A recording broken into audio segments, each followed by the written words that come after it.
Media अब कहता है कि पहले अगर दो तरफ़ा वाली बात होती थी पाकिस्तान और भारत के दरमियान ये तनाज़ा, अब तो इसके बाद चूँकि उनकी खुसूसी हैसियत ही ख़त्म हो गई तो अब तो वो उनके हिस्सा हो गया है।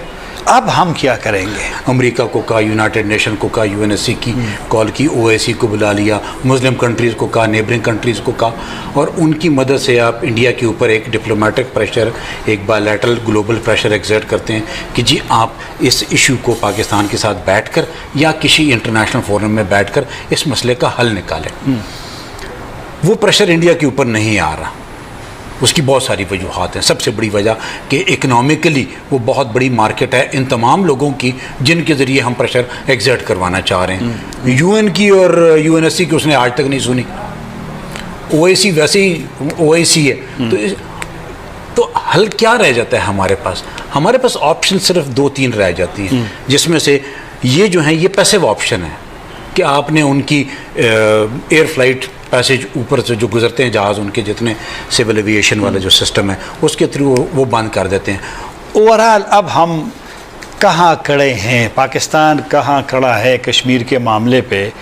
क्योंकि अक्सर ममालिक ने, जिस तरह मैंने पहले भी कहा, कि वो कहते हैं कि आपका दो तरफ़ा तशवीश वाली बात तो कुछ हमारे बयानात में कहते कि जी फ्रांस के सदर ने तशवीश किया, तुर्की के सदर ने किया, फ़लाँ ने किया, वो ने किया। लेकिन जो तो दो तरफ़ा वाली बात होती है वो दो तरफ़ा तो इंडिया हमारे साथ अभी तक नहीं हुआ मसला। और जिस तरह मैंने पहले कहा कि वो तो अंदरूनी अब कहते हैं इंडियन मीडिया। ये चूँकि आप मुत्तहिदा अरब इमारात में सफ़ीर रहे हैं तो ये आपकी मौजूदगी से ये भी फ़ायदा उठाता हूँ कि जो मुत्तहिदा अरब इमारात ने नरेंद्र मोदी साहब को हाईएस्ट एवार्ड भी दिया है, यहाँ पर मायूसी भी हो गई है। ये क्या है? हम कहाँ खड़े हैं? हमारे करीबी दोस्त, ठीक है, उनके अपने ताल्लुकात हैं, अपने ट्रस्ट भी होंगे, मफादात। हम कहाँ खड़े हैं? हम किसके पास जाकर रोएं कि मसला हल करो, इसमें हमारा साथ दो, ये करो, वो करो? ताहिर साहब, हमें किसी के आगे रोने की ज़रूरत नहीं। तो फिर कैसे दुनिया में रहेंगे अगर नहीं है तो? नहीं, आप बिल्कुल रहेंगे, रहते आए हैं। पिछले 70 साल से आप इस मसले के बारे में आपका एक स्टैंड है।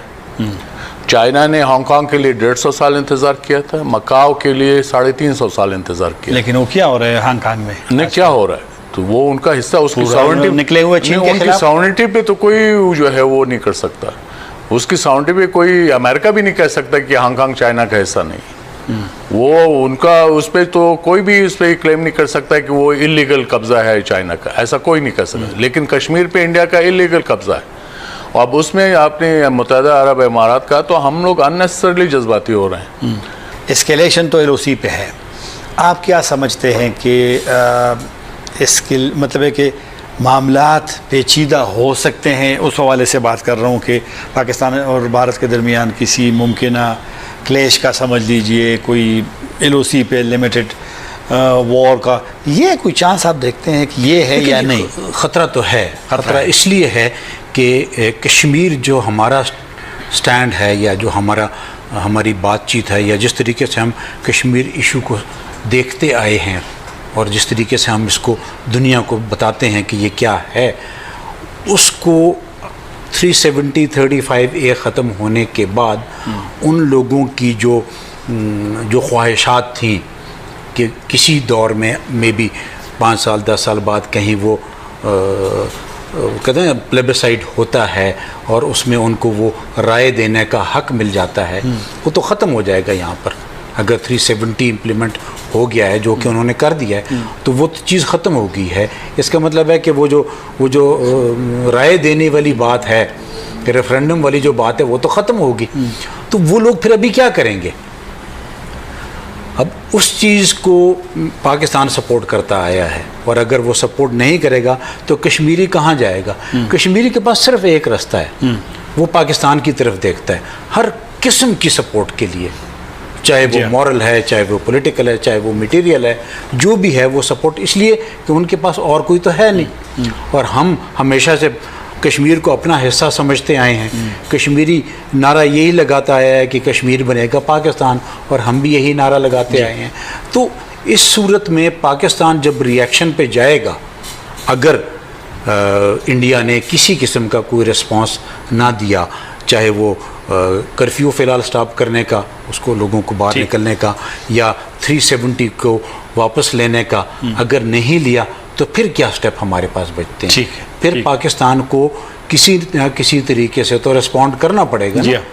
और वो जो रिस्पॉन्स है, वो रिस्पॉन्स मेरे तो 2-3 तरीके हैं, मैं कहता हूँ उस पर जाएँ, प्रेशर एग्जर्ट करें, ठीक है, तो वो बात हो सकती है अगर आप कहते हैं तो।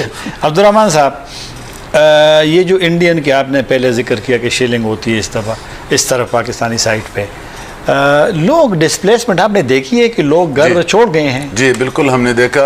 और एक और प्रॉब्लम ये भी है, जो उनके पास थोड़ा सा लल मवेशी हैं, उसको भी ट्रांसफ़र करना भी बहुत बड़ा डिफ़िकल्ट है। Mountain life is very difficult, और बेशक इन लोगों की आदत हो चुका है, because they live since generations in the mountains, लेकिन इसके बावजूद इनके लिए भी थोड़ा सा प्रॉब्लम्स हैं।